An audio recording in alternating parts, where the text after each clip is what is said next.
Olá, tudo bem com você? Sou o professor Hernani Freitas, né? Um pouquinho mais gordinho do que dos últimos vídeos, mas firme e forte aqui com você. Vou me ajeitar aqui, né, para ficar mais legal. Eu quero conversar com você um pouquinho hoje sobre história, né? Sou o professor Hernani Freitas, professor de história.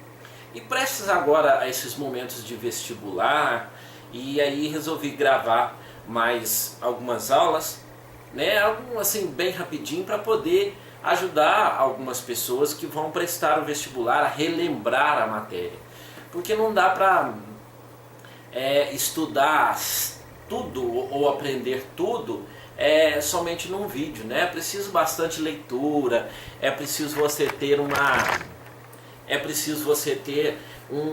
uma regularidade nas leituras, no estudo, né? O que você estudou aí durante todo o seu ensino fundamental, ensino médio, não dá para aprender num vídeo só. Mas com certeza você teve bons professores, né? Você que gosta de história, nós vamos relembrando algumas coisas aqui. Pode passar alguns detalhes despercebidos, né? Mas com certeza vai ajudar vocês a relembrar muitas coisas, viu? Nós vamos falar um pouquinho sobre a história do Brasil Império, né? A história do Brasil Império. A história do Brasil Império começa em 1822. Por que Brasil Império? Porque nós tivemos, antes de 1822, de 1500 até 1821, até 1822, né, até antes de 7 de setembro, nós temos aí uma dominação portuguesa. O Brasil é colônia de Portugal, né? O Brasil é colônia de Portugal. De 1808 para frente, a família real esteve aqui no Brasil. Tem um vídeo aí falando da vinda da família real portuguesa para o Brasil que você pode assistir, tá? Aí falando do Hernani Freitas. Então, no dia 7 de setembro de 1822, foi proclamada oficialmente a independência do Brasil, né? A independência do Brasil. Nós tivemos a primeira capital do Brasil foi Salvador, né? E depois nós tivemos a transferência dessa capital para o Rio de Janeiro, né? Dom Pedro I faz a declaração da independência no estado de São Paulo. Ele estava em viagem para o estado de São Paulo, né? Ele só vem realizar em dezembro, que ele vai ser proclamado, ou como eu posso dizer, coroado imperador do Brasil, Dom Pedro I, né? Nós não temos muitas mudanças no Brasil nesse período, porque o pai de Dom Pedro era Dom João VI, que era o imperador de Portugal, o rei de Portugal. E aí nós temos Dom Pedro I como rei, ou como imperador do Brasil. Nós temos uma elite, né? Uma elite portuguesa, até mesmo uma elite brasileira, que achava que elegendo ou colocando Dom Pedro I como imperador, eles iriam continuar ditando as regras e poderiam tirar um certo poder do imperador e mandar mais do que o imperador. Mas Dom Pedro I sempre foi autoritário, considerado autoritário, né, de pulso firme e também muito enérgico. Então Dom Pedro I ele vai mexer os seus pauzinhos para que o poder fique nas suas mãos, principalmente na Constituição de 1824, né? Então, no dia 7 de setembro de 1822, acontece a independência do Brasil, né? Na cidade de São Paulo, e depois no Rio de Janeiro, quando Dom Pedro é coroado imperador do Brasil, foi somente em dezembro de 1822, tá? Foi liderado esse movimento, essa independência do Brasil, foi liderado pelos grandes produtores, na época cana, né? Os grandes produtores de açúcar e os grandes comerciantes, tanto brasileiro como português, nós podemos dizer que mais os brasileiros, né? Ou até mesmo portugueses, porque Dom Pedro I era a continuação do reinado de Dom João VI no Brasil, não é verdade? Dom Pedro I foi aceito sem muita resistência, né? Foi aceito sem muita resistência, principalmente pelos comerciantes portugueses. Nós tínhamos uma gama de comerciantes portugueses, por exemplo, no Rio de Janeiro, em Salvador, nas grandes cidades, principalmente nas cidades portuárias, né? O primeiro país, um dos primeiros países a reconhecer a independência do Brasil foi os Estados Unidos. Foram os Estados Unidos em 1824, já que os Estados Unidos tinha sido colônia da Inglaterra, e os Estados Unidos não queriam,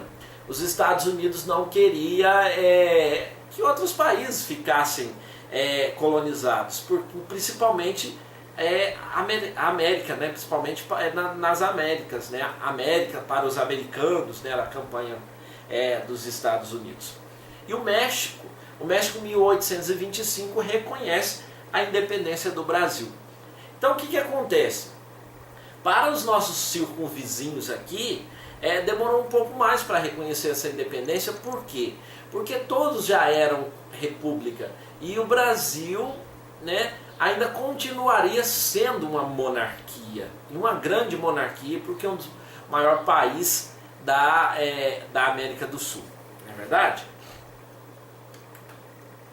Então, em 1823, os deputados se reuniram, né?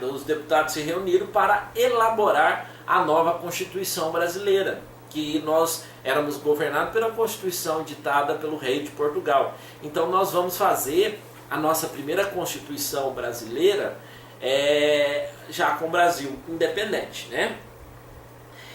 Mas esses governantes, esses deputados, eles tentam tirar os poderes de Dom Pedro, mas aí Dom Pedro não aceita. Dom Pedro é enérgico, autoritário, ele não aceita, então ele dissolve a Assembleia, né? Ele dissolve a Assembleia. Em 1824, Dom Pedro escolhe 10 pessoas, é lógico, 10 brasileiros, de sua inteira confiança, né? Para elaborar uma nova Constituição. Porém, essa Constituição vai ser ortogada por Dom Pedro sem que houvesse uma Assembleia, sem que o povo brasileiro elegesse esses deputados para elaborar essa Constituição. Então nós tivemos a primeira Constituição brasileira, né, em 1824, depois da independência, ortogada, ou seja, enfiada goela abaixo, principalmente daqueles que queriam tirar o poder de Dom Pedro, que não vai ser fácil, né? Pelo menos até 1831. Então, Dom Pedro cria uma forma de continuar no poder. Então, nós temos aí a divisão dos poderes. Nós temos aquela tripartição do poder, né? Que é executivo, legislativo e judiciário. E no Brasil nós temos agora mais um poder, que é o chamado poder moderador, que é o poder que controla os outros 3 poderes. E provavelmente esse poder era para manter os outros poderes sob a tutela do rei, né? Então Dom Pedro ele ocupa dois desses poderes, que é o executivo, o poder executivo, que cabe ao rei, ao presidente, e o poder moderador, que era um poder que moderava, um poder que mandava sobre os outros poderes, né? O sistema eleitoral brasileiro nesse período. O sistema eleitoral, para as pessoas para votar, era preciso de ter uma certa renda. Então boa parte da população ficou excluída. Então boa parte da população brasileira não estava muito preocupado se era Dom Pedro que governava, se era Dom João, Dom Sebastião, quem quer que fosse. Porque boa parte da população não era... não chegava as coisas até essa população, né? Então boa parte do povo brasileiro foi excluído dessas votações, porque era estipulado um certo ganho em dinheiro para que a população, para que eles pudessem votar, né? Ficou definido como religião oficial do Brasil a religião católica, sob o regime de padroado, né? A religião católica, religião oficial do Brasil. Como assim? As outras religiões não podiam existir aqui no Brasil? As outras religiões não eram proibidas de existir aqui no Brasil, mas a oficial que representava o governo brasileiro era a religião católica apostólica romana, que veio com os portugueses aqui para o Brasil. E outra coisa, como as outras religiões, elas podiam fazer os seus cultos, as coisas mais particulares, não podia ter templos. E, né, podia ser particular na sua casa, assim, uma coisa mais que escondida. Oficialmente mesmo, a religião católica no Brasil, tá? Nós temos aí também a Confederação do Equador, que é uma revolta sobre a conduta de Dom Pedro, né? Confederação do Equador, você tem uma revolta sobre a conduta de Dom Pedro, uma conduta autoritária, né? A conduta centralizadora. Dom Pedro centralizava todas as decisões na sua mão, né? Então o que eu estou fazendo aqui é apenas uma revisão, aí depois vocês podem olhar o vídeo aí sobre a conferência do Equador, a Confederação do Equador, porque aí tem mais detalhes. Aqui realmente é só para nós relembrarmos, porque senão vai ficar muito grande. Nós vemos um vídeo sobre o Brasil Império, né? Nós tinha como líder lá no Equador, na Conferência do Equador, desculpa, o Cipriano Barata, né, o médico Cipriano Barata, e o Frei Caneca. Isso tudo acontecido na província de Pernambuco, tá? E se nós formos imaginar, grande parte das revoltas que acontecem no Brasil Império está no Norte e Nordeste. Por quê? Existem outras, né? Mas por que está no Norte e Nordeste? Porque os investimentos eram poucos e o poder ficava mais centralizado nas regiões Sul e Sudeste, principalmente na região Sudeste, no caso de São Paulo, Rio de Janeiro e Minas Gerais, né? Nós tivemos outras revoltas no Brasil Império, por exemplo, a Conjuração Baiana, que acontece em 1798, nós temos a Revolução Pernambucana em 1817 e também a independência do Brasil em 1822, né? Que também é um movimento, a Confederação Pernambucana. E como que acontece o fim do primeiro reinado? Alguns acontecimentos desse primeiro reinado afetou o reinado de Dom Pedro I, né? O primeiro autoritarismo de Dom Pedro I, né? A centralização dos poderes somente nas mãos de Dom Pedro I, o fechamento do Congresso em 1824, né? Isso foi atrelado à imagem, à pessoa de Dom Pedro I, os governantes ou os grandes produtores, que eram aqueles que eram os deputados, que assumiram esse poder ou que apoiaram Dom Pedro I, não gostaram nada. E isso ficou registrado no caderninho negro deles, né, sobre a pessoa de Dom Pedro. A Guerra Cisplatina, né, a Guerra Cisplatina que acontece em 1825 entre o Brasil e a Argentina, né, que queriam disputar aí as terras Uruguai, que até então estava ligado ao Brasil, né, Uruguai. Então essa briga entre a Argentina, a Guerra Cisplatina entre Brasil e Argentina, acaba na independência do Uruguai, apoiado pela Inglaterra, né, A sucessão na crise, a sucessão dinástica em Portugal, né?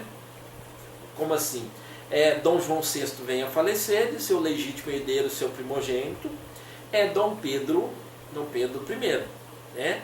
Mas Dom Pedro I abdica o trono lá em nome de sua filha Maria da Glória, sua filha mais velha, mas o seu irmão Miguel é quem fica cuidando da filha. E o seu irmão Miguel acaba pegando o trono ou governando no lugar da Maria da Glória, né? E isso acaba que tirando a atenção de Dom Pedro I do Brasil e até desviando recursos. Dom Pedro I pega dinheiro do Brasil para investir ou para brigar com o irmão lá em Portugal. Isso causa um certo desconforto aos brasileiros e é uma das causas do fim do Primeiro Império, né?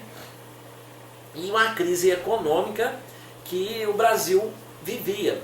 Por que uma crise econômica que o Brasil vivia? Dom Pedro I concedeu muitas concessões. Dom Pedro I concedeu muitas concessões aos países para que esses países pudessem reconhecer a independência do Brasil. E aí o Brasil, logicamente, juntando aí as corrupções que já existiam nesse tempo, né, ainda continua existindo até hoje, né, o Brasil ficou com uma crise financeira muito grande e o Brasil teve problemas, né? Então, uma crise financeira. Então, esses fatores ajudaram no fim do Primeiro Império, do Primeiro Império, né, que vai de 1822 até 1831, sobre a regência aí de Dom Pedro I. Ok? Então, nós temos alguns motivos. A centralização do poder, Dom Pedro I, né? O autoritarismo de Dom Pedro I, o fechamento do Congresso em 1824, a ortoga, né, da nova Constituição, que eles não votaram, foi colocado goela abaixo do povo, o assassinato também do Líbero Badaró, do jornalista que era grande oposicionista ao governo de Dom Pedro I, ao Império de Dom Pedro I, né? E também a sucessão dinástica de Portugal, né? A Guerra Cisplatina, que o Brasil acaba perdendo o Uruguai. Seguimos em frente. E a crise econômica, né? Para acalmar esses ânimos, antes de terminar o Império, Dom Pedro resolve fazer uma viagem para Minas Gerais. Já que Minas Gerais, desde aquela época, já era um estado de grande influência política na corte brasileira. E até hoje nós temos grandes nomes da política brasileira que vem acentuar ou assinar o seu nome na história do Brasil, né? Que vai futuramente acontecer. Nós temos aí o presidente Juscelino Kubitschek de Oliveira, mineiro de Diamantina. Nós tivemos o vice-presidente José de Alencar, né? Nós tivemos a presidente Dilma Rousseff, nascida em Belo Horizonte, e muitos outros, o presidente que não chegou a assumir, Tancredo Neves, né? E muitos outros grandes nomes da política brasileira que são do destaque do estado de Minas Gerais, né? Grande honra para nós. Então, Dom Pedro não foi recebido com muito... Dom Pedro não foi recebido assim, muito legal nas Minas Gerais, não. De jeito nenhum. Aí isso mostrou para Dom Pedro que ele não tinha muita chance de continuar no governo, né? Em 5 de abril, dia 5 de abril de 1831, o imperador Dom Pedro demitiu todos os integrantes do ministério que fossem brasileiros. Todos os integrantes do seu gabinete, do seu ministério que fossem brasileiros foram demitidos. E nomeou somente portugueses para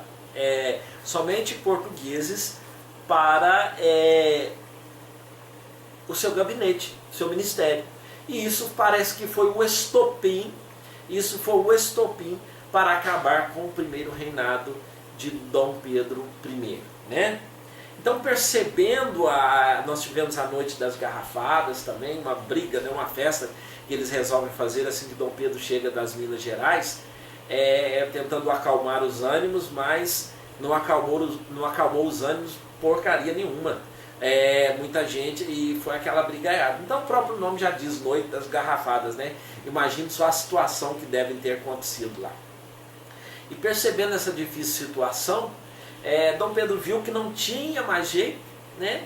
Então, em 7 de abril de 1831, Dom Pedro abdicou o trono brasileiro em nome do seu filho Pedro de Alcântara, com apenas 5 anos de idade. Então nós temos aí o fim do primeiro reinado, que começa em 7 de setembro de 1822 e termina em 7 de abril de 1831. Então ele deixa aqui, né, seu filho Pedro de Alcântara, de 5 anos.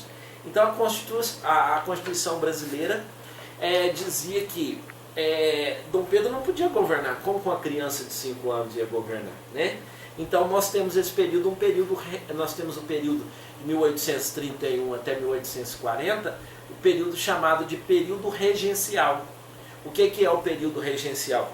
Esse período foi uma fase onde pessoas governaram, juntaram um grupo de pessoas, às vezes 1, às vezes 3, às vezes 2, governaram em nome de Dom Pedro I, até que ele tivesse 18 anos, ou 14 ou 15 na verdade, até que ele tivesse 18 anos e fosse capaz de governar o país.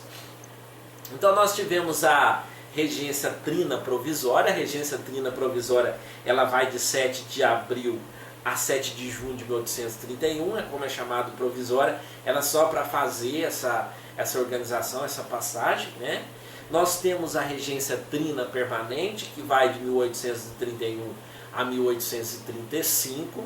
Nós temos as regências unas, que vai de 1835 a 1837, e depois de 1838 a 1840. Por que regência una? É porque era a regência de uma pessoa só. A regência de uma pessoa só governava o Brasil. E dentro do período regencial, nós temos aí um período de grandes revoltas, né? Nós tivemos a cabanagem, que aconteceu com os cabanos no Pará, que vai de 1835 a 1840, né? Eles reivindicavam muitas coisas, inclusive a falta de investimento do governo central no Brasil, né? Nós tivemos a Revolução Farroupilha no sul do país, principalmente no Rio Grande do Sul, né? Que vai de 1835 a 1845, que foi a que mais durou, né? Com a Guerra dos Farrapos, também conhecida. Nós tivemos a Revolta dos Malês, em 1835 na Bahia. Tivemos a Sabinada, né? Os irmãos Sabinos, a Sabinada de 1835 de 1837 até 1838, e nós tivemos a Balaiada, os fabricantes de balaio, no Maranhão, de 1838 a 1841. Então nós tivemos um período de grandes revoltas no país, nesse período governados pelos regentes, né, no período regencial, que vai de 1831 até 1840. Então lembre-se que boa parte dessas regências acontece no Norte e Nordeste, exceto a Guerra dos Farrapos, a Farroupilha, porque eram menos favorecidos do que os outros estados, né? E aí, com toda essa confusão, com toda essa balbúrdia, com toda essa bagunça, forma-se um grupo a favor da antecipação da maioridade de Dom Pedro II, de Dom Pedrinho, né? Que até então não havia completado os seus 18 anos. A Constituição dizia que somente com 18 anos ele podia assumir o governo brasileiro. Então criou-se o chamado Clube da Maior Idade. Clube da Maior Idade. O príncipe ainda era menor, tinha de 14 para 15 anos, né? Não tinha 15 anos completos, mas o Brasil precisava de um governo centralizado. Então, diante da instabilidade que o Brasil vivia, eles viram a possibilidade de antecipar a idade, antecipar a coroação de Dom Pedro II, né? Então, no dia 23 de julho de 1840, acontece o golpe da maioridade. Aumentaram a idade de Dom Pedro, Dom Pedrinho, né? Aumentaram a idade dele de 15 anos incompletos para 18 anos. Isso era comum no Brasil fazer, viu, gente? Isso era comum. Isso vai acontecer também com o JK. O JK passa num concurso, né? Para telegrafista, né? E ele não podia assumir porque ele tinha 17 anos, aí eles fazem uma maracutaia e aumenta também a idade dele em 1 ano. Então isso vira comum no Brasil Império, no Brasil na República Velha, aumentaram a idade das pessoas, né? E muitos pais também deixavam para registrar seus filhos muitos anos depois, e aí eles acabavam perdendo a idade dos filhos, aí virava essa bagunça danada, né? Então, no dia 23 de julho de 1840, Dom Pedro faz 3 aniversários, né? Dom Pedro passa de 15 anos incompleto para 18 anos. Então, nós temos início aí o segundo reinado. O segundo reinado vai de 1840 até 1889, com a proclamação da República. Então, nós temos 49 anos de governo de Dom Pedro II, que foi um monarca muito respeitado, que foi o monarca que mais tempo governou o Brasil, e foi um monarca muito respeitado, inclusive pelos países da América Latina, não só pelos países europeus, porque Dom Pedro era europeu, né? Quer dizer, Dom Pedro nasceu aqui no Brasil, mas era descendente de europeus, não só pelos países europeus, mas também pelos países da América Latina. Essa coroação representaria a continuação dos privilégios dos grupos que já estavam no poder, ou seja, os grandes latifundiários, os grandes produtores, os grandes comerciantes, né? Dom Pedro II teria apoio da minoria, né? Que possuía 95% das propriedades brasileiras. Então, para o povo tanto faz, tanto fez, né? Esses grupos estavam divididos entre liberais e conservadores. E Dom Pedro vai manter o seu governo revezando em seus gabinetes entre liberais e conservadores, ora um, ora outro. Não dava problema, ele trocava, né? E ele é muito esperto, é muito estrategista. O Partido Conservador, né, constituído pelos regressistas, aquele que desejava a volta de Dom Pedro I, né, apelidados de Saquarema, e os liberais, que eram os progressistas, apelidado de Luzias, né? Luzia provavelmente ligado à cidade de Santa Luzia, em Minas Gerais. Tá? Ao assumir o trono no dia 23 de julho de 1840, Dom Pedro II escolheu para o seu gabinete a maioria do Partido Liberal. Tá? E nós temos aí a chamada eleições do cacete. Por que eleições do cacete? Em 13 de outubro de 1840, nós tivemos eleições para a Câmara. E nós tivemos uma disputa muito grande, tomou conta do país. Né? Muito grande, tomou conta do país. E no dia dessas eleições,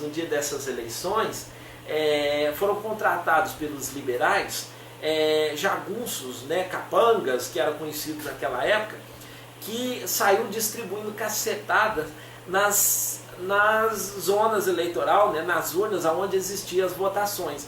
Então eles substituíram essas urnas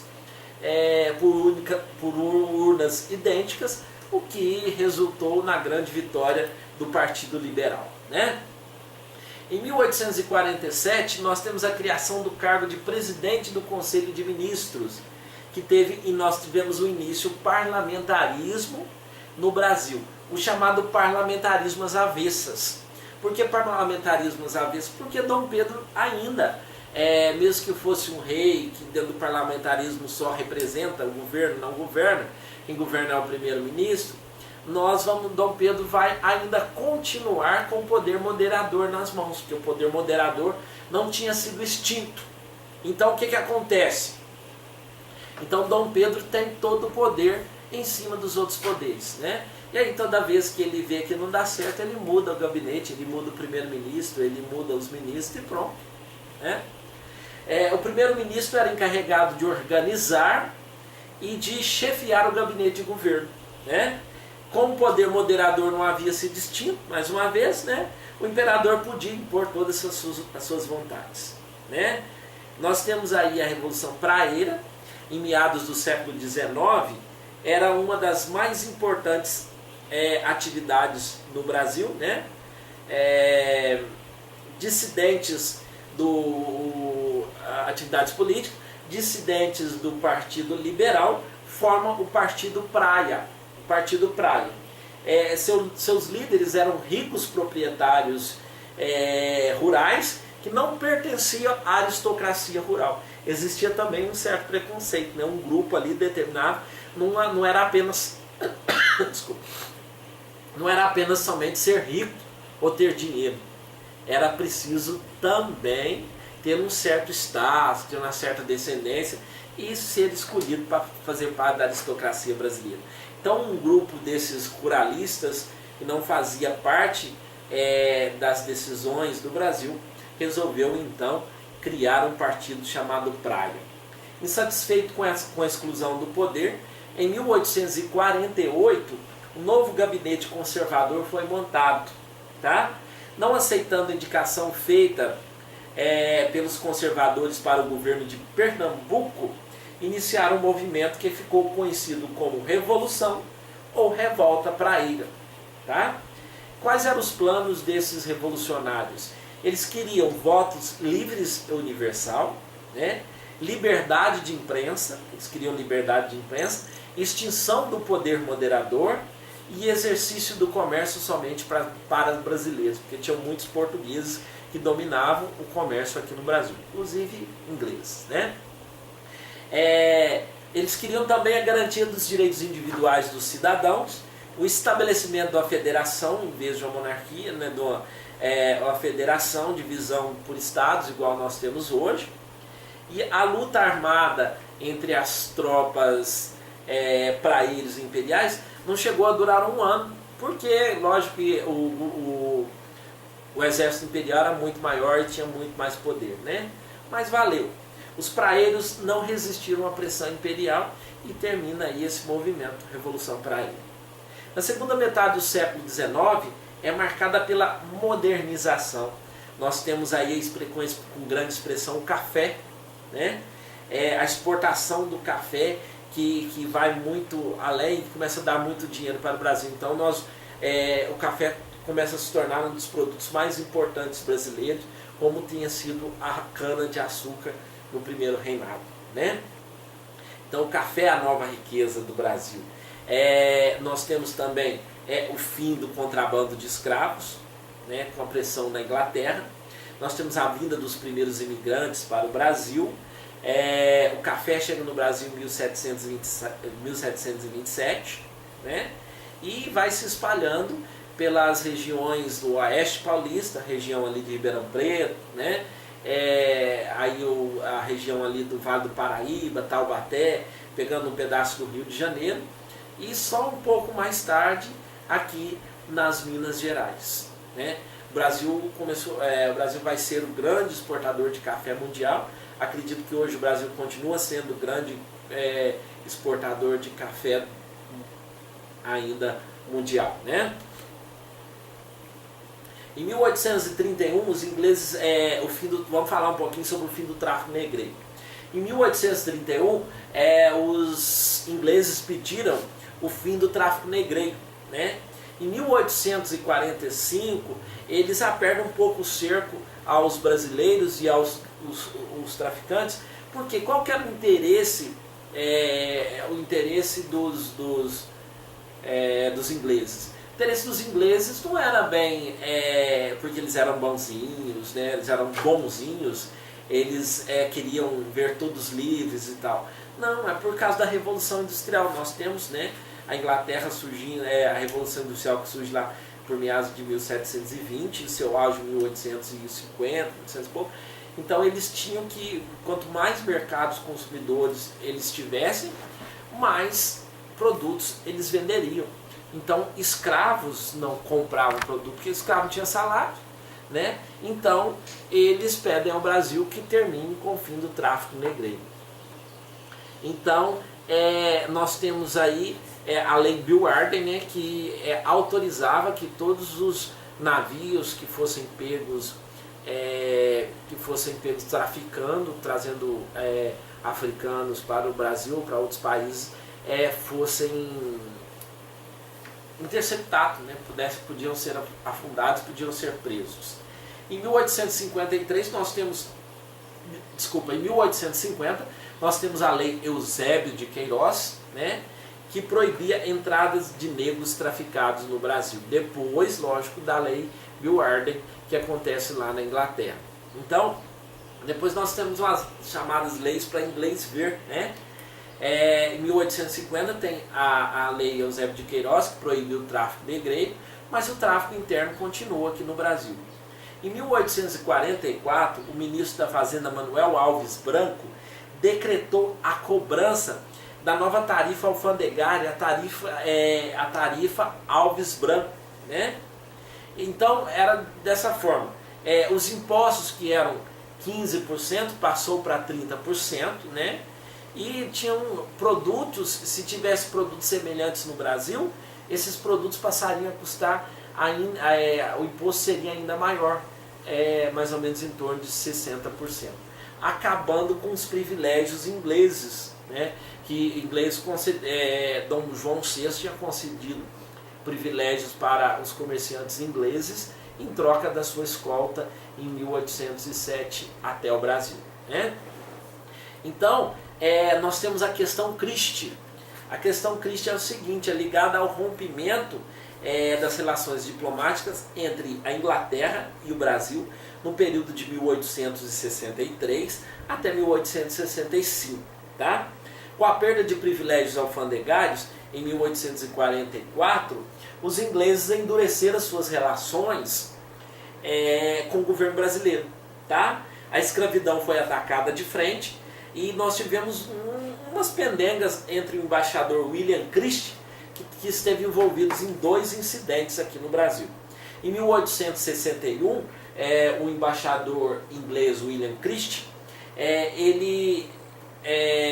o Brasil não consegue esclarecer o furto não esclarecido, da carga de um navio inglês chamado Príncipe de Gales, que havia naufragado na costa do Rio Grande do Sul, né?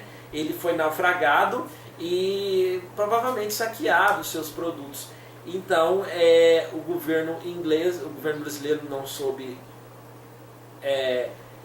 falar o que aconteceu, e o governo inglês pediu então a indenização de 3.200 libras, né, de indenização ao governo brasileiro. E em 1962 ocorreu a prisão de 3 oficiais da marinha inglesa que andavam em trajes civis pelo Rio de Janeiro, bêbados, né? Bêbados fazendo arruaça pelo Rio de Janeiro. Então eles foram presos, né? E o embaixador que exigia o pagamento das 3.200 libras, né? Dom Pedro pagou, mas Dom Pedro rompeu relações comerciais com a Inglaterra. Essas relações foram reatadas somente em 1865, né? Foi levado para o rei da Bélgica para poder julgar essa ação. O Brasil ganhou, né? O rei da Bélgica viu que o Brasil não tinha culpa desse naufrágio, e Dom Pedro só reatou as relações com a Inglaterra em 1865, diante do pedido de desculpa formal de um ministro inglês que veio até o Brasil para pedir desculpa. Então Dom Pedro faz um belíssimo papel nesse momento, valorizando o Brasil. Nós temos também a questão platina, né? Nós temos a Guerra do Paraguai, 1865 até 1870. Você pode ver aí no YouTube, procurar aí que tem. Nós temos aí gravado também um vídeo sobre a Guerra do Paraguai, né? Nós temos a questão platina, que era a briga do Brasil com o Paraguai, que fortalece o Brasil, né? Fortalece o Brasil, fortalece o exército brasileiro, esse exército que tem contato com os argentinos, tem contato com os paraguaios, os uruguaios, que já era uma república, e fortalece também o movimento republicano aqui no Brasil. Nós temos o abolicionismo, né? A resistência negra no Brasil. Nós temos a grande campanha abolicionista, né? Dos liberais, médicos, muita gente, José do Patrocínio, Nós temos a lei do ventre livre, que também era uma lei para inglês ver, porque essa lei do ventre livre declarava livre todos aqueles que nascessem a partir da data de 1871, porém eles seriam livres somente após os 21 anos. Até os 21 anos esses negros estariam sob a tutela do dono da fazenda, do dono de seus pais. Então automaticamente seriam escravos até os 21 anos, né? Por isso leis para inglês ver. A lei do sexagenário, em 1885, que eram as leis? Que todos aqueles escravos que completassem 60 anos seriam livres, né? Boa parte desses escravos não chegavam a completar 40, quanto mais 60 anos. Muito poucos, exceto aqueles, os grandes reprodutores das senzalas, ou os escravos que trabalhavam na casa grande, conseguiam chegar até certa idade, né? E nós tivemos aí a abolição em 1888.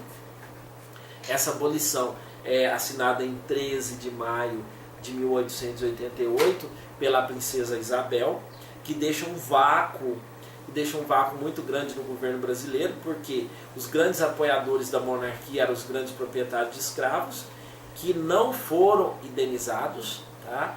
Eles não foram indenizados, e também esses escravos ficaram a Deus dará no Brasil, né? Muitos continuaram nas fazendas trabalhando em troco de comida, né? Trabalhando em troco de comida. E ainda existe um preconceito racial muito grande com relação ao negro. Existe uma luta muito grande para que isso não aconteça, e o racismo é crime no Brasil, né? E nós devemos muito aos nossos irmãos afrodescendentes, que muito contribuíram para o crescimento do nosso país, para que o nosso país fosse o que nós somos hoje, né? Então nós temos que agradecer muito aos nossos irmãos afrodescendentes. E lembrando que é uma mistura de raça e de sangue no Brasil muito grande, não dá para falar eu sou branco, eu sou negro, e é uma discussão muito maior, né? Então nós temos essa crise no Brasil, a crise do fim da escravidão. Nós temos um movimento republicano que vai crescendo sempre, muito bem liderado, né? Nós temos um conflito com a Igreja Católica, que é gerado entre Dom Pedro e a Igreja Católica por algumas circunstâncias. Uma delas é que Dom Pedro I era maçom, a Igreja Católica queria saber o que acontecia dentro da maçonaria, né? E aí nós temos a proclamação da República em 15 de novembro de 1889, tendo como primeiro presidente da República o Marechal Deodoro da Fonseca. E a família real brasileira, sem muitos alardes, sem muitos conflitos, sem muitos ataques, eles saem do Brasil rumo à Europa.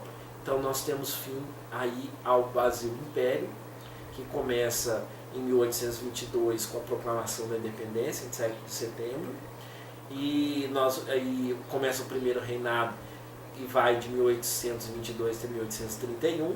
De 31 até 40 nós temos o período regencial, e de 1940 até 1889 nós temos o segundo reinado, Dom Pedro II, e nós temos aí, em 15 de novembro de 1889, o fim do Brasil Império e o início do Brasil República, que nós vamos chamar de República Velha até 1930, que é outro assunto para um outro vídeo. Espero que eu tenha te ajudado, espero que tenha gostado aí mais desse vídeo, né? Resumi bastante, porque é um período muito longo da história brasileira. Eu acredito que nós temos que estudar bastante a história brasileira, que às vezes nós favorecemos um pouco a história europeia, mas espero que eu tenha ajudado vocês a relembrar um pouquinho, que passem nos vestibulares, nos concursos, etc. e tal. Um grande abraço, se gostou, dá um like aí, dá uma curtida, indique para os amigos. Até mais, até a próxima, um grande abraço.